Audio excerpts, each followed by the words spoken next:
Bonjour, bonjour! Aujourd'hui, mes conseils afin d'effectuer un X-Bar deadlift, donc avec cette barre-là, assez particulière.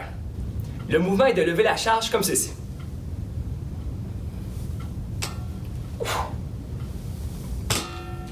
Bien sûr, il est important d'effectuer une excellente technique. Ce mouvement-là, je le recommande pour certains athlètes afin d'augmenter leur performance et des fois, certains cas, par exemple, des patients en fin de réadaptation dans le traitement de leur lombalgie, de leur douleur au dos, afin de leur montrer comment lever une charge de façon sécuritaire.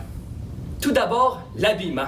Je recommande de porter des souliers avec une petite semelle, par exemple ici, des Converse, ou des souliers minimalistes, ou pieds nus. Faire attention, bien sûr, de ne pas échapper une charge sur le pied. Donc, l'idéal, c'est d'être proche du sol. Parce que si on a des souliers avec trop de semelles, il faut descendre plus bas pour aller chercher la prise. Ensuite, les genoux. Souvent, on voit des gens où les genoux rentrent beaucoup vers l'intérieur. Ça donne une impression que l'arche est affaissée. On est beaucoup moins stable et on est à risque de blessure dans cette position-là. Ce que je recommande, c'est de faire comme si vous vouliez visser vos pieds dans le sol. Donc, en venant solliciter les fessiers ici, faire une rotation comme ça, comme si on voulait visser dans le sol, on est beaucoup plus stable de cette façon-là. Donc, comme ça, c'est beaucoup moins efficace à la risque de blessure, plutôt que si on vient visser comme ça les pieds dans le sol, on est beaucoup plus stable comme ceci. Ensuite, le positionnement des pieds. Faites attention de ne pas avoir les pieds trop en arrière, parce que comme ça, on est obligé de se pencher trop, le tronc vers l'avant, et ça met beaucoup plus de tension dans le dos. On va avoir les pieds vraiment dans le milieu de la barre, comme ceci. Pour effectuer le mouvement, il faut faire une flexion des hanches et une flexion des genoux comme ceci. On veut éviter de faire une flexion du bas du dos, d'avoir le dos arrondi comme ça. Donc, ce qu'on souhaite, c'est de faire une flexion de la hanche, une flexion des genoux ici, de manière à solliciter les muscles fessiers, ischio-jambiers et quadriceps afin de soulever la charge.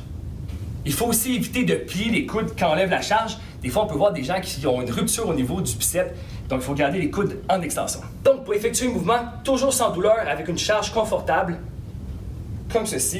Là, j'ai pris les prises sont un petit peu plus hautes ici pour réduire un peu l'amplitude de mouvement. Donc, on veut éviter d'avoir la tête trop en extension ou trop en flexion. On veut l'avoir en position neutre.